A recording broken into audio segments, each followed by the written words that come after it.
안녕하세요. 법무법인 숲의 송윤 변호사 가맹거래사입니다. 오늘은 치킨 프랜차이즈 가맹점을 영위하다가 갱신 거절로 인해서 분쟁이 됐었던 사례를 소개해 드리려고 해요. 원고는 치킨 프랜차이즈 가맹사업을 영위하는 가맹본사고, 피고는 점주입니다. 가맹본부는 갱신 거절 통보를 했었는데요. 그 이유를 보면 원고 치킨 프랜차이즈 본사는 모바일 쿠폰을 이용해서 소비자들이 주문을 할 수 있도록 했었는데 이 쿠폰 주문을 거절했기 때문에 가맹점 운영관리 규정을 위반을 했다. 2개월 이내에 2번 이상 시정 요구를 받고도 이행을 하지 않을 경우에는 계약을 해지할 수 있다. 라는 1차 내용 증명을 본사가 발송을 했었고요. 2차로 보수 교육을 받으라는 내용의 내용 증명을 발송을 했습니다. 이에 대해 점주는 이 쿠폰 주문을 거절한 사실이 없다며 만약 운영관리 규정을 위반을 했다면 근거를 제시해달라. 근거를 제시해주면 언제든 보수 교육을 받겠다. 라는 취지의 답변을 보냈습니다. 그러나 치킨 가맹본부는 가맹계약을 갱신하지 않겠다. 라는 취지의 내용 증명을 보냈고요. 억울했던 점주는 정말로 이 갱신인 거절이 확정이 되면 대표이사를 사임해라, 고소하겠다 라는 취지로 답변을 보냈지만 결국 본사는 갱신을 거절했습니다. 억울했던 점주님은 공정거래위원회에 신고를 했고요. 공정거래위원회에서는 원고 치킨 프랜차이즈 본사의 갱신 거절 통보가 가맹사업법에 위반했다라며 불공정 거래 행위에 해당한다라는 의결을 했습니다.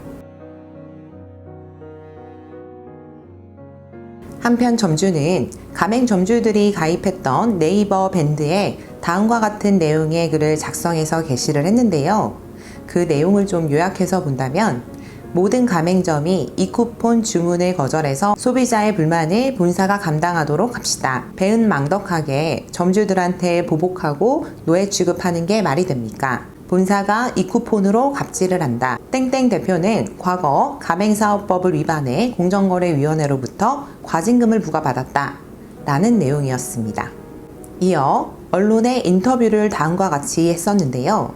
모바일 쿠폰 수수료가 다른 치킨 프랜차이즈보다 더 높다. 수수료를 점주가 모두 부담해야 되다 보니 배달료를 더 많이 받아 메꿀 수밖에 없다. 쿠폰으로 팔았을 때는 남는 게 거의 없다. 라는 취지의 인터뷰였습니다. 그러자 본사는 이 점주를 상대로 민사소송을 제기를 했는데요. 명예훼손, 또 신용훼손, 업무방해에 해당한다라며 손해배상 5억을 달라라는 소송을 제기한 것이죠.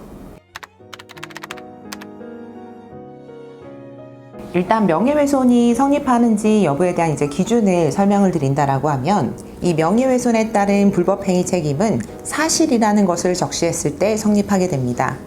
단순히 의견을 표명한 것에 불과하다고 하면 사실의 적시가 아니기 때문에 명예훼손이 성립할 수가 없는 것이죠. 또 이 사실을 적시함에 있어가지고 위법성이 조각이 될 수가 있는데요. 적시한 중요한 부분이 객관적 사실과 합치가 되는 경우, 진실과 약간 차이가 날 수 있다라고 하더라도 다소 과장된 표현이 있다라는 것만으로는 허위 사실이라고 보지는 않습니다. 허위 사실이 아닌 사실의 적시가 될 경우에는 위법성이 조각될 수가 있는데요. 공공의 이익을 위한 것이다 라는 부분이 인정이 되면 위법성이 조각돼서 불법행위 책임이 성립하지 않습니다. 이 사안의 경우 법원은 다음과 같이 판시를 했습니다. 우선 모든 가맹점이 이 쿠폰 주문을 거절해 소비자들의 불만을 본사가 감당하게 합시다. 배은망덕하게 점주들한테 보복하고 노예 취급하는 게 말이 됩니까? 이것은 점주의 주관적인 평가, 의견에 불과하고 구체적 사실의 적시라고 보기가 어렵기 때문에 명예훼손죄가 성립되지 않는다 라고 판시를 했고요. 본사가 이 쿠폰으로 갑질을 한다 라고 쓰여져 있던 부분, 또 대표가 과징금을 받았다라는 부분, 이 대표가 과거에 과징금을 받았다라는 건 객관적인 사실이기 때문에 문제가 되지 않았고, 이 쿠폰으로 갑질을 한다라는 표현이 조금 갑질이다라는 부분이 사실이냐 아니냐에 대해서 판단의 여지가 있을 수 있는데 실제 이 사건 같은 경우에는 본사가 점주와 협의 없이 모바일 쿠폰 수수료 부담이 있는 쿠폰 지급을 강제했다라는 이유로 공정거래위원회에서 불공정거래 행위 유형 중 부당한 강요에 해당한다라는 의결이 있었기 때문에 중요한 부분에서 허위라고 보지 않았습니다. 허위로 보지 않는 것이 중요한 것은 이 사실이 되어야 위법성을 조각할 수 있기 때문인데요. 허위 사실인 경우에는 위법성이 조각될 여지가 없습니다. 하지만 이 사건 같은 경우는 이제 법원은 중요한 부분에 있어서 사실의 적시다라고 인정을 해줬던 것이죠. 또 언론 인터뷰에서 이 쿠폰을 팔았을 때 남는 게 거의 없다 라는 부분 또한 허위라고 보기에는 부족하다라고 판시를 했습니다. 가사 일부 진실에 부합하지 않는 내용이 있다 하더라도 주요한 목적이나 동기가 공공의 이익을 위한 것일 때에는 위법성이 조각된다라고 아까 말씀을 드렸는데요. 이 사건 역시 법원은 위법성이 조각된다라고 판시를 했고요. 결국 피고 가맹점주를 상대로 본사가 5억을 지급하라는 청구는 전부 기각이 됐습니다.